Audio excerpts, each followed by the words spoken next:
আজকে আমরা অ্যান্টি ডেরিভেটিভের কিছু এক্সাম্পল করব। কি বলছে, একটা ফাংশন এফ দেওয়া আছে এইভাবে, তাহলে সো দ্যাট এই চারটা জিনিস আমরা দেখাতে বলেছে। কি প্রথমত হচ্ছে এফটা কন্টিনিউয়াস হবে না -3 থেকে 3 এর মধ্যে। 2 নম্বর বলেছে এফটা ইন্টিগ্রেবল হবে। 3 নম্বর বলছে এফ এর একটা অ্যান্টি ডেরিভেটিভ ফাই খুঁজে পাবো আমরা। 4 নম্বরটা কি, এটা সমান সমান এটা, মানে যেটা আমরা ফান্ডামেন্টাল থিওরেম করলাম যে integration -3 to 3 a to b f equal to phi of b minus phi of a, এই যে আমরা থিওরেমটা করলাম তার একটা প্রমাণ। তো ফার্স্টে কি দেখাবো আমরা, f is not continuous। তো কন্টিনিউয়াস না হলে তার কি হয়, f of 0 minus equal to f of 0 plus equal to f of 0। যদি এটা হয়ে যায় f of 0 minus equal to 0 plus equal to 0, তাহলে কি হবে, সেটা কন্টিনিউয়াস ফাংশন। তো যে কোনো একটা 0 মাইনাস হোক বা 0 প্লাস হোক, যে কোনো একটা সঙ্গে যদি f of 0 সমান না হয় তাহলে কি হবে, সেটা কন্টিনিউয়াস হবে না। তো চলো আমরা 1 নম্বরটা প্রথমে শুরু করি। সলিউশন ফার্স্টে আমরা করব 1 নম্বরটা। আচ্ছা, তাহলে আমরা কি বের করব, f of 0 প্লাসটা বের করি। 0 তো 0, আর 0 না হলে এই ফাংশনটা।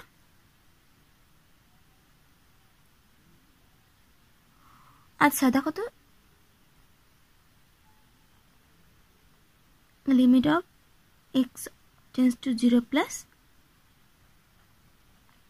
f of x, limit of x tends to 0 plus কত হবে, 2x plus 2s sin pi by x minus pi cos pi by x। তো ফার্স্টেরটা সেই যা হোক, কিছু মান বেরোবে কিনা সেটা পরে আমি দেখছি, কিন্তু এখানে দেখো cos pi by 0 চলে আসছে, তাই না?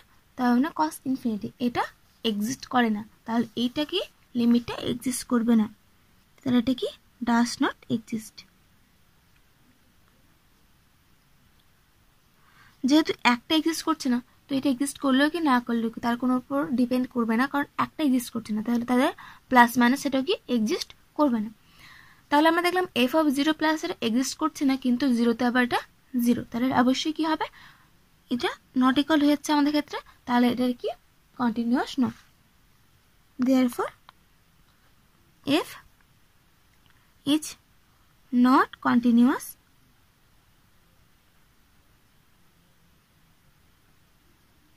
অন কোথায়, -3 থেকে 3, কারণ 0টা এই 3 এর মধ্যেই আছে, তাই না? -3 থেকে 3 এর মধ্যে 0, তো তার কোনো একটা পয়েন্ট 0তে এটা কন্টিনিউয়াস নয়। বলছে এফটা কি ইন্টিগ্রেবল। তো আমরা থিওরেম করেছিলাম যে এফটা যদি কি ফাইনাইট সংখ্যক পয়েন্টে ডিসকন্টিনিউয়াস হয় তাহলে কি হয়, এফটা ইন্টিগ্রেবল হয়, তাই না? সিন্স এফ ইজ কন্টিনিউয়াস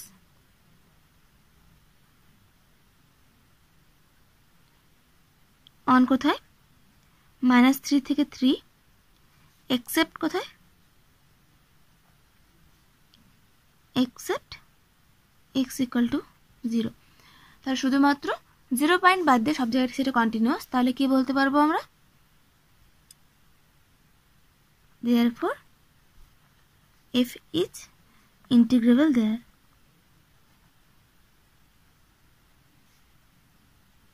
তাহলে এফটা সেখানে কি হবে, ইন্টিগ্রেবল। 2 নম্বর হয়ে গেল। 3 নম্বর বলছে f has an anti derivative phi on -3 to 3। তাহলে -3 থেকে 3 এর মধ্যে আমাদের একটা অ্যান্টি ডেরিভেটিভ খুঁজে বের করতে হবে। তো অ্যান্টি ডেরিভেটিভ খুঁজে বের করা, তার মানে তোমার এটাকে কি, এফটাকে ইন্টিগ্রেশন করে কিছু একটা মান বের করতে হবে। এই সমস্ত যখন ফাংশনগুলো বের করবে তখন তোমার ফাইটাকে কীভাবে করবে বলো তো, সাধারণত যেটা হয়, এটা কিন্তু কোনো বেসিক নিয়ম নয়, তবে সাধারণত খেটে যায়, ঠিক আছে? এটা আমার একটা টেকনিক বলতে পারো। সেকেন্ড টাইমটাকে আমরা দেখবো না, শুধুমাত্র ফার্স্ট টাইমটাকে দেখবো। ফার্স্ট টাইমটাকে শুধুমাত্র এক্সের সাপেক্ষে যে কোএফিসিয়েন্ট থাকবে, যে কনস্ট্যান্ট না, যে ভেরিয়েবল এক্সটা থাকবে সেটা শুধু আমরা ইন্টিগ্রেশন করব। এটা ইন্টিগ্রেশন করলে কি হবে, এক্স ইন্টিগ্রেশন x²/2, আর সামনে একটা 2 গুণ ছিল, তাতে গুণ থাকবে, আর তার সঙ্গে সাইন π/x ছিলই, তাহলে 2 কেটে গেল, তাহলে আমাদের আসলো x² sin π/x। ঠিক আছে। তাহলে আমরা কি করবো, সেকেন্ডটাকে হাইড করে ফার্স্টেরটাকে শুধুমাত্র যে এক্স টার্মটা থাকবে সেটাকে আমরা ইন্টিগ্রেশন করব। এক্স টার্ম থাকলে ইন্টিগ্রেশন বা 1 থাকলে 1 ইন্টিগ্রেশন, তারপর এক্স। ঠিক আছে, ইন্টিগ্রেশন করে যেটা আসবে সেটাকে আমরা 5x ধরবো। এবার তোমরা রাফে করতে পারো, এটাকে তোমরা ডেরিভেটিভ করো, দেখো এটা চলে আসবে। তো অ্যান্টি ডেরিভেটিভ মানে কি, যেটাকে আমরা ডেরিভেটিভ করলে এটা পাবো। তো 5 যদি আমরা এটা ধরি তাহলে এটাকে ডেরিভেটিভ করলে এই ফাংশনটা আমরা পেয়ে যাচ্ছি। তাহলে আমরা অ্যান্টি ডেরিভেটিভ কি ধরবো, 5 ধরবো। এবার 3 নম্বরটা,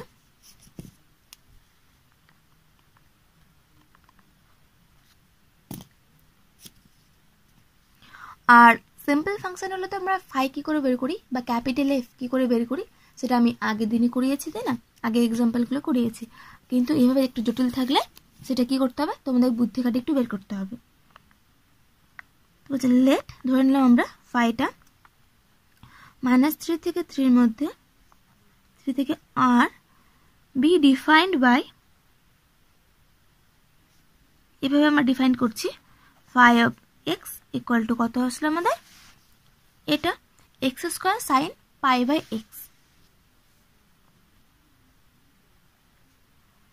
x² sin π/x যখন x নট ইকুয়াল টু 0, আর 0 ধরলাম যখন x ইকুয়াল টু 0, ব্যাস হলো। তাহলে আমাদের 5x কি বেরোবে, এটাকে ইন্টিগ্রেশন করো, 2x sin π/x, x square তো ছিলই, সাইনের জায়গায় cos π/x, π/x ডেরিভেটিভ করলে π/x স্কোয়ার, x স্কোয়ার কেটে যাবে, থাকলো আমাদের 2x sin π/x minus cos π/x, যখন এটা কি x নট ইকুয়াল টু 0, ঠিক আছে, x not equal to 0 belongs to -3 to 3। তাহলে x নট ইকুয়াল টু 0 তে এটা দেখো fx এর সঙ্গে সমান চলে আসছে। এবার যদি দেখাতে পারি আমরা 0 পয়েন্টের মানটা 0, তাহলে কি বলতে পারবো, 5টিকে আমরা অ্যান্টি ডেরিভেটিভ। তো 0টা আমাদের ব্রেক পয়েন্ট, আমি সবসময় বলেছি ব্রেক পয়েন্টে আমাদের কি এমনিভাবে চেক করতে হয় লিমিট পয়েন্ট দিয়ে। তো আমরা কি করবো, 0 পয়েন্টে এখন ডেরিভেটিভ দেখবো। তাহলে 5'0 ইকুয়াল টু কত হয় আমাদের, limit of x tends to 0 5x minus 5 বা x মাইনাস 0। আমি h এর ফর্মুলাটা করলাম না, আমি x এরটা করলাম, কারণ এটাতে সুবিধা হবে। লিমিট অফ সিম্পল ফাংশনের ক্ষেত্রে তোমরা h দিয়ে করতে পারো, যে এখানে যেমন হয় 5 plus h minus 5 by h, ওটাও করতে পারো সিম্পলের ক্ষেত্রে। কিন্তু যেটা একটু সাইন কস আছে তাহলে এই ফর্মুলাতে করলে তোমাদের দেখবে সহজ হবে। 5x মান কি ছিল আমাদের, x square sine π/x minus 5 x minus 0 x আজকে ডেবে পড়ে নিচ্ছে, তাহলে আমাদের থাকবে limit of x tends to 0 x sine π/x। এবার যদি কি করি আমরা, এটা অন্য ফর্মে নিয়ে যাই, তাহলে এভাবে লিখতে পারবো না, limit of x tends to 0 sine π/x by 1/x, এক্সটাকে নিচে নামালাম, এর মান কত হয়ে যায়, 0 হয়ে যায়। কেন বলো তো, আমি ছোট্ট করে একটু রাফে করে দিচ্ছি তোমাদের। 1/x থেকে সামথিং ধরে নাও t, তাহলে লিমিট হয়ে যাবে, যদি x টেন্স টু 0 তাহলে t টেন্স টু কি যাবে, 1/x থেকে আমি ধরলাম t, x টেন্স টু 0 তাহলে t tends to infinity, sine πt/t, ঠিক আছে, এই ফর্মে আসবে। যখন এরকম থাকবে t tends to infinity sine infinity by infinity, এর মানটা হয়ে সবসময় 0। আমরা জানতাম কি x tends to 0 sign x/x এর মান 1, আর ইনফিনিটি হলে ওর মান 0, তাহলে এর মানটা আসলে আমাদের 0। তাহলে 5'0 ইকুয়াল টু কত, 0। তাহলে পুরোপুরি আমাদের 5'x কি বেরোচ্ছে,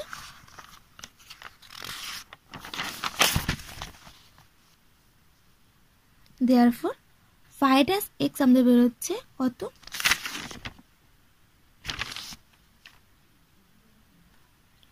2x sin pi by x minus pi cos pi by x যখন x not equal to 0 R equal to 0, যখন x equal to 0 not equal to 0 belongs to কোথায়, -3 থেকে 3। ব্যাস, এটা কিসের মান, এটা হলো আমাদের fx এর মান। তাহলে phi dash x equal to আপনার কত আসলো fx। তাহলে ফাই কে কি বলতে পারবো আমরা, anti derivative of f। therefore phi is an anti-derivative of car f on -3 থেকে 3। ব্যাস হয়ে গেল। তাহলে আমাদের 3 নম্বর কোশ্চেনটা হয়ে গেল। এবার আমাদের 4 নম্বর কোশ্চেন। 4 নম্বর কোশ্চেন কি বলেছে, -3 থেকে 3f equal to phi of 3 minus phi of -3।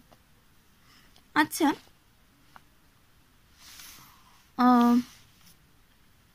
এটার ক্ষেত্রে মানে sin pi by t by t tends to infinity, এটার ক্ষেত্রে আমি আরেকটা জিনিস তোমাদের বোঝাতে পারি, সূত্রটা মনে রাখতে পারো বা এইভাবে তোমাদের গ্রাফটা আঁকো।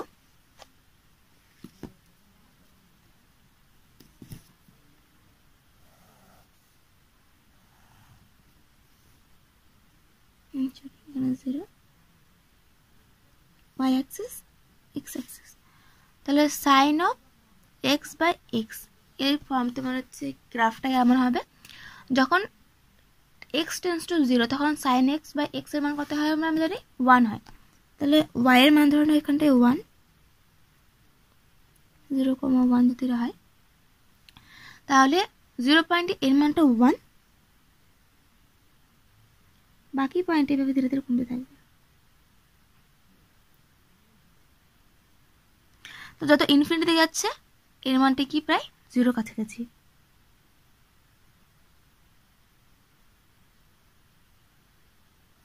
ঠিক আছে, তাহলে গ্রাফটা মনে রাখতে পারো তোমরা বা এই ফর্মটা মনে রাখতে পারো যে সাইন ইনফিনিটি যখন ইনফিনিটিতে যাবে তখন হবে 0, আর যখন 0তে যাবে তখন হবে 1। 0তে 1, ইনফিনিটিতে যাবে তত মান কত হবে 0। সে প্লাস ইনফিনিটি যাও বা মাইনাস ইনফিনিটি, প্রত্যেকটা ক্ষেত্রে মান প্রায় 0 চলে আসবে। ঠিক আছে, আচ্ছা হলো। এবার আমরা কি করব, আর দেখাতে বলেছে -3 থেকে 3f equal to phi of 3 minus phi of -3। তো এটা তো সহজেই পেয়ে যাবো কারণ phi পেয়ে গেছে, তাই না। তো এখানে 3 পয়েন্ট বের করবো, -3 পয়েন্টে এর মানটা বের করবো, ব্যাস হয়ে যাবে। কিন্তু প্রবলেমটা হলো এইটাকে নিয়ে -3 to 3f। তাহলে এই এফটাকে কি করতে হবে, আমাদের এখন ইন্টিগ্রেশন করতে হবে। যেহেতু এটা ফাইনাইট সংখ্যক জায়গায় ডিসকন্টিনিউয়াস, তাহলে সেটা ইন্টিগ্রেবল, সেটা আগেই বলেছি আমরা, 2 নম্বরে বলেছি। এবার চলো ইন্টিগ্রেশনটা করে নিই।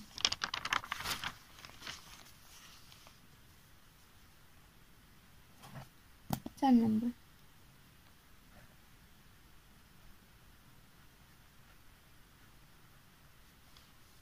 Equal to -3 to 3 f x কত ছিল আমাদের 2x sin pi by x minus pi cos pi by x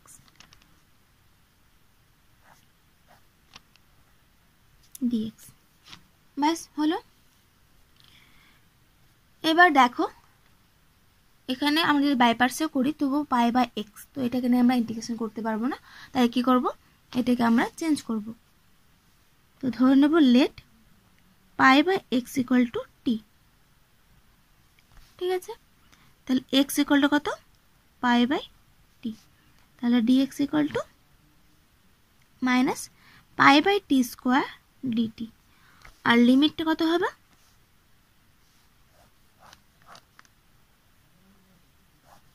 x এর মান ছিল 3 to -3, যখন এক্স এর মান 3 তখন এটা আসবে পাই বাই 3, যখন এক্স এর মান -3 তখন টি আসবে পাই বাই 3 তে সব মাইনাস। ঠিক আছে, ব্যাস চলো। তাহলে লিমিট হচ্ছে π/3 থেকে -π/3, 2 ইন্টু এক্স এর মান কত π/t, তার সঙ্গে ডিটি একটা আসবে, তখন মাইনাস চলে আসবে একটা π/t² sin t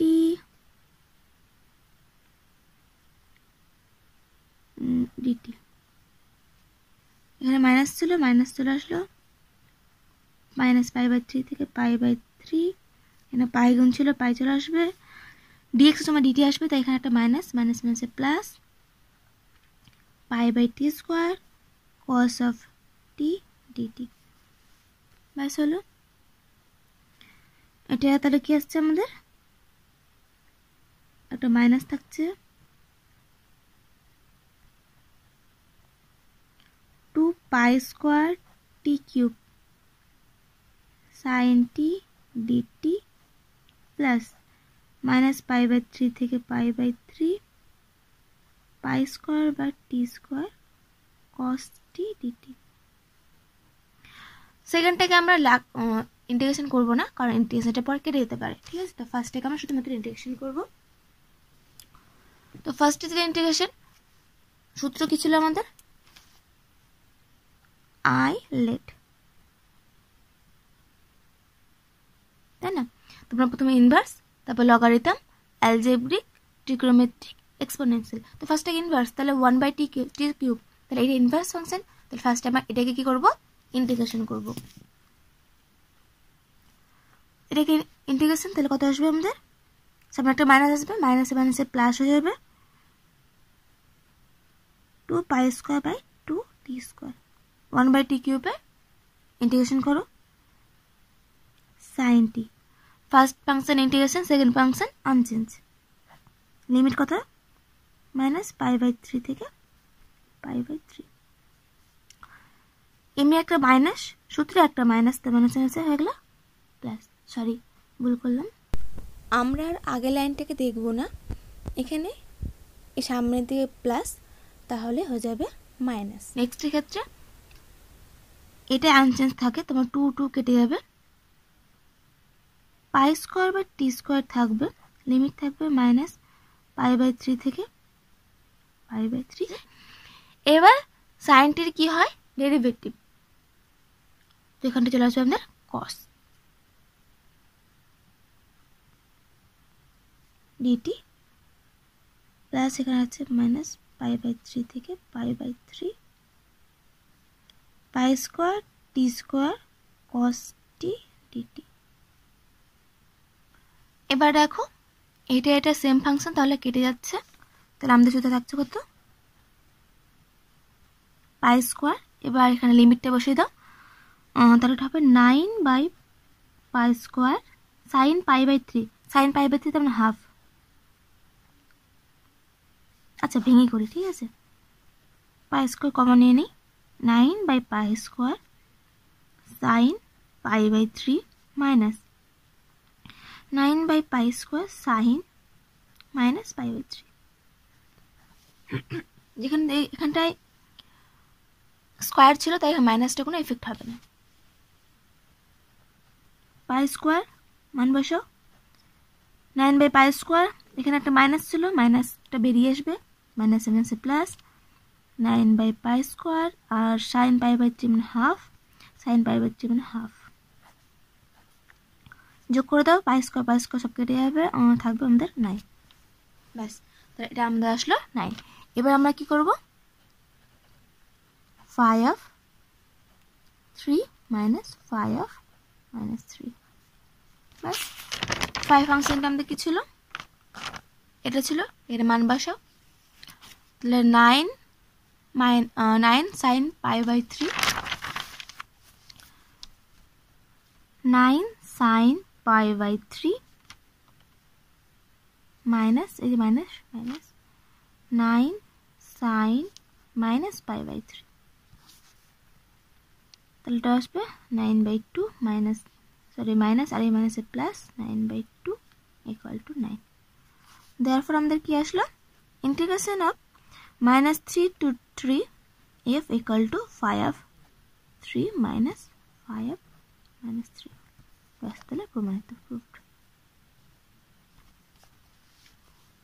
তো আশা করছি তোমরা বুঝতে পেরেছো। এরপরের দিন আমরা বক্স ফাংশনের জন্য এই থিওরেমটা করব।